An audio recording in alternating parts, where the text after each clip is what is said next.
Curtis McGrath and I'm a para-canoe athlete from Australia.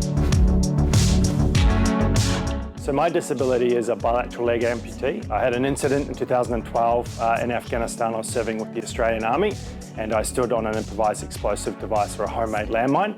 That detonated beneath me and took both my legs sort of instantly.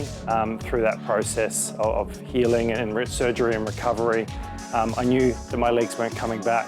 I think the biggest challenge I had to face was sort of coming to terms with who I was. What I perceived as a normal life ahead of me was not there, and getting into sport, that gave me the opportunity to see what was possible, what was available, and what the opportunities around me, and the people there to support me through those opportunities. I took up para sports after getting injured and using sport as my sort of vehicle for recovery. Trialled a few different sports and really enjoyed para-canoe and sort of haven't looked back. I picked up the paddle in 2013 and really enjoyed it. So it's been a little goal at a time, and each sort of step and hurdle that I've got to meant that I'm getting closer and closer to the Paralympic Games. What I enjoy most about my sport is actually getting out on the water, being outside in the environment. It's so peaceful, but also we can really ramp it up and make it exercise and high performance.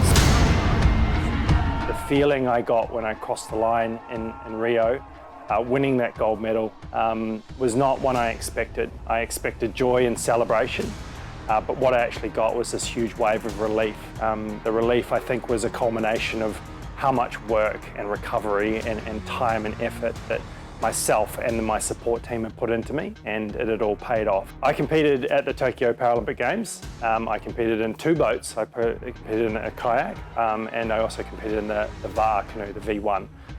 And it was an amazing experience being there and finally getting the opportunity to compete, but also having everyone supporting us back home. The journey leading up to Paris has been very different. Obviously, it's a shorter cycle. I've been named as the co-captain of the Australian Paralympic team, so it's going to be a different sort of games. So, enjoying this journey.